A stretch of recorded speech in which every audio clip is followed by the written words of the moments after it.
वाजिये वारी कीर्तनाची वारी। जन्म सार्थकी लावायचा असेल तर देवासाठी जगावं लागतं, जन्म सार्थकी लावायचा असेल तर धर्मासाठी जगावं लागतं, जन्म सार्थकी लावायचा असेल तर समाजासाठी, प्रजेसाठी, रयतेसाठी जगावं लागतं। आणि जगले माझे राजे शिवछत्रपती शिवाजी महाराज। अरे म्हणून तर छातीची ढाल हाताची तलवार करत, मरण मुलूक मैदान पाठीशी बांगत, काळाला उलटा टांगून आपल्या आयुष्याचं रणकंदन करत लोकमानसाच्या डोक्यावर सुखाचं छत्र राहावं यासाठी झाले झाले झाले माझे राजे छत्रपती झाले। 750 वर्षाचं पारतंत्र्य हटून, गुलामगिरी हटून एक सरदार पुत्र पादशाह होतो ही गोष्ट काही साधी घडत नव्हती। आणि पाहता पाहता रायगडावर अयोध्या सजली गेली, 4500 राजांना निमंत्रण धाडली गेली, 50,000च्या वर माणसं जमली। आणि पाहता पाहता सकळ गुलमंडित आहे, लक्ष्मीलायंकृत आहे राजाधिराज महाराज श्रीमंत श्री छत्रपती शिवाजी महाराज। ही किलकारी रायगडाच्या कणाकणाला, वेळेच्या क्षणाक्षणाला माणसाच्या मनाला भेदून गेली। आणि पाहता पाहता 32 मानाचं सोनेरी सिंहासन साकार झालं। आणि राजे आस्ते कदम त्या सिंहासनाच्या दिशेने निघाले। आणि सिंहासनाच्या दिशेने जात असताना राजांच्या डोळ्यात पाणी आलं। मासाहेबांनी पाहिलं आणि मासाहेब बोलत्या झाला, शिवबा राजे तुमच्या डोळ्यात पाणी।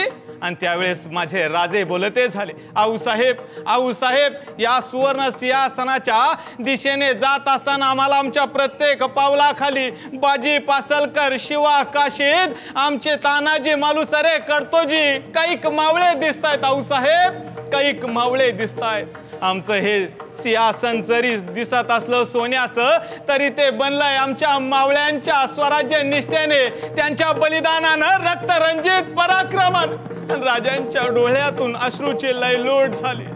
आणि त्याच वेळेस राजांच्या डोळ्यासमोर उभा राहिले स्वराज्याची पायाभरणी करणारे बाजी काका पासलकर। राजांनी मिटले नेत्र आणि डोळ्यासमोर उभा राहिला शिवा। आम्ही शिवाला म्हणालो, शिवा आमचं रूप घेऊन त्या सिद्धी जोहरच्या भेटीला जातोस? तसा शिवा म्हणाला, जातो की राज, द्या किडा जाऊन भिडतो की त्या शिवाला। आम्ही विचारलं शिवा, अरे तू छत्रपती होऊन जातोयस पण तुला माहिती याचं बक्षीस काय मिळणार? आणि तसा आमचा शिवा म्हणाला, माहितीये की राज जन्माला न्हाव्याच्या घरात आलो पण मरताना भोसल्याचा शिवाजी राज म्हणून मरणार। भाग्य का थोडाय, आमचा शिवा गेला गेला गेला।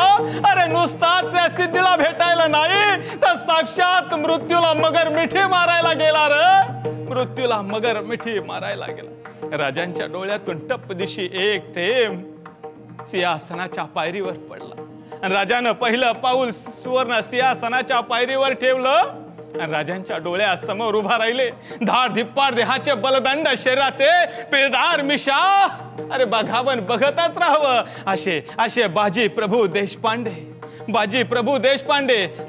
राजा तुम्ही विशाळगड जवळ करा। आम्ही बोलत होतो, नाही बाजी आपण लढू इथंच, मरू इथंच, मारू इथंच। तसे वडील नात्यानं बोलते झाले, राजा तुम्ही विशाळगड जवळ करा, लाख मेले तरी चालतील पण लाखांचा पोशिंदा जगलाच पाहिजे राजा, जगलाच पाहिजे। राजांनी मिटले नेत्र आणि डोळ्यासमोर उभा राहिला थरार पावनखिंडीचा 65,000च्या फौजीनिशी सिद्धी जोहर एखाद्या विषारी अजगरासारखा पन्हाळ्याला वेढा देऊन बसला होता।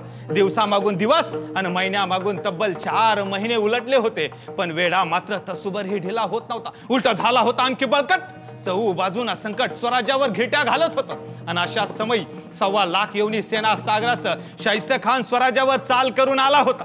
गावोचे गावं लुटली जात होती, गावोचे गावं पेटली जात होती, लुटलं जात होतं सर्वस्व आणि लुटले जात होते आया बहिणींची अब्रू।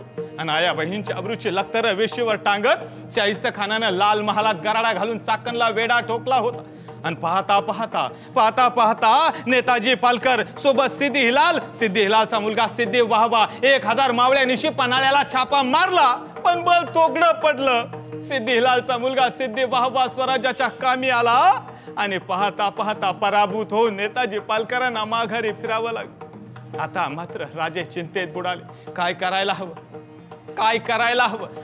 अरे आम्ही जर गडावरून निसटलोच नाही तर रयत शेतात जाणार नाही, रयत शेतात गेली नाही तर धान्य पेरलं जाणार नाही, धान्य पेरलं गेलं नाही तर पिकं येणार नाही, आणि पिकं आलीच नाही तर पाऊस पडलेला असताना सुद्धा आमच्या रयतेला दुष्काळ सहन करावा लागेल. काय करावं?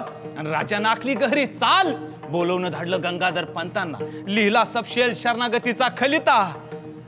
छत्रपती शिवाजी राजे बिनशर्त भेटायला येत आहेत उद्या रात्री 10च्या सुमारास. आणि पाहता पाहता पांढरा निशाण घेऊन गंगाधर पंत त्या दिंडी दरवाजा जवळ आले.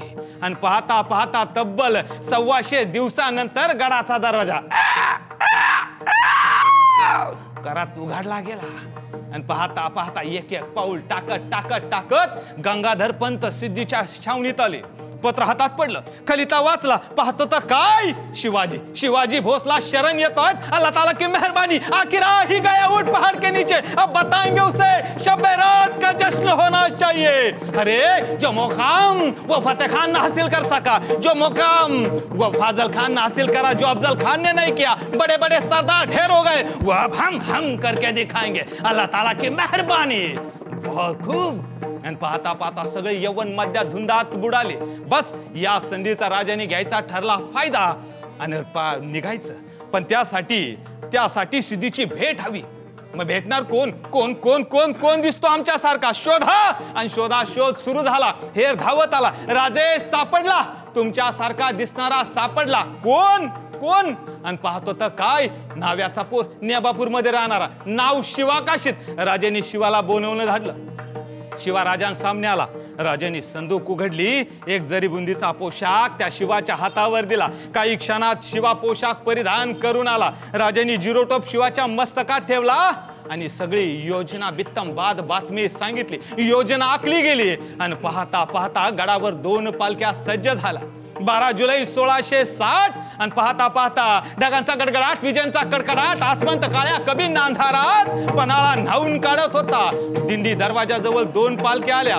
600 मावळे हिरडस खोरातले, बाजी बांदल देशमुख, शंभूसिंग जाधव, फुलाजी प्रभू देशपांडे. आणि पाहता पाहता बाजी प्रभू देशपांडेनी 2 पालख्या सजवल्या. एकात बसले प्रति शिवाजी शिवा काशीत आणि एकात बसले छत्रपती शिवाजी महाराज. आणि पाहता पाहता पालख्या आल्या पन्हाळ्याच्या पायथ्याजवळ. बोयांनी पालख्या घेतल्या आणि काळ्या कबींना अंधारात, वादळ वाऱ्यात, पावसात निघाले भोई झपझप झपझप चालू लागले. आणि चालता चालता वेडा वेडा वेडा 500 पावलावर. अरे माझ्या देवा, अरे माझ्या कर्मा, वाचीव स्वराज्याचा पंच प्राण पन्हाळ्याच्या वेढ्यात अटकलाय. सुखरूप गडावर पोचू दे. ए अपशगुनी पालीनं चुकचुकू नका, अपशगुनी पाखरांनो फडफडू नका, पालीनं चुकचुकू नका, डाव्या पापण्यानं लवलवू नका. माझा राजा विशाळगड जवळ करतोय, माझा राजा विशाळगड जवळ करतोय. प्रत्येक मावळ्याच्या अंतःकरणात जर्र होत होतं. आणि पाहता पाहता 50 पावलं, 100 पावलं, 150 पावलावर आलेला वेडा 50 पावलावर आला. आणि पाहता पाहता प्रत्येक मावळ्यांचं काळच फडफड करणाऱ्या पाखरासारखं फडफडू लागलं. आणि सुटलो. अरे वेड्यातून सही सलामत सुटलो. आनंद झाला बाजींना. आणि निघाले विशाळ गडाच्या दिशेने. आणि पाहता पाहता सुटलो. आणि अचानक ढगांचा कडकडाट, विजेंचा गडगडाट झाला. वीज चमकावी तशी चमकली गेली. मावळ्यांचं कार्य जर झालं आणि झुडपं हल्ली. अरे कोण? डोळे चमकले. कुणाचे? अरे हेर. अरे सिद्धीचे हेर. अरे देवा, जे माझ्या कर्मा सापडलो. आणि बाजींनी बोलवणं धाडलं शिवाला.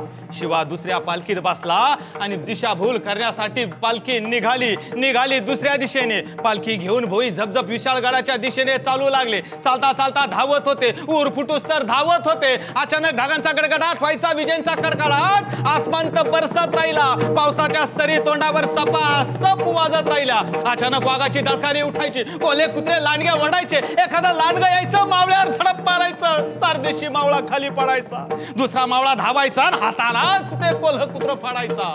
पाहता मावळं धावत होतं. आणि अचानक धावता कमरा इतक्या चिखलात बसायचा. कसा तरी जीवाचा आटापिटा करायचा, वर स्वतःला काढायचा, पुन्हा चालायला लागायचा. चालता दगड गोटे, झाडं झुडपं पायाला ठेचा करत होतं.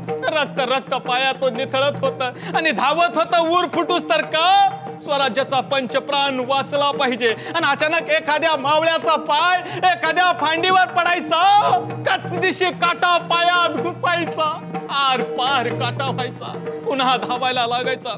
धावता धावता धावत होता आणि अचानक एक पांती आली, मावळ्याच्या पायात घुसली कच दिशी. रक्ताची चिलखंडी यातनेचा कल्लोळ उफाळला गेला. पण त्या मावळ्याच्या तोंडातून एखादा शब्द निघण्याच्या अगोदर बाजी म्हणायची, ए आवाज नाही, आवाज नाही, राजाचा जीव धोक्यात आहे. घाप फांटी उपसायचे आणि दुसऱ्या हाताने तोंड दाबायचे. तोंडाला आ सुद्धा करता येत नव्हतं. रक्ताचा पन्हळ पन्हळ चालायचा रे, पन्हळ चालायचा. आणि पाहता पाहता वीज चमकायची. रक्त रक्त रक्त दिसत होत. कशासाठी? सत्तेसाठी ना स्वतःसाठी जीव तळपला होता फक्त मराठी अस्मितेसाठी. या शिवरायांचा मावळा होत या या या अस्मितेसाठी.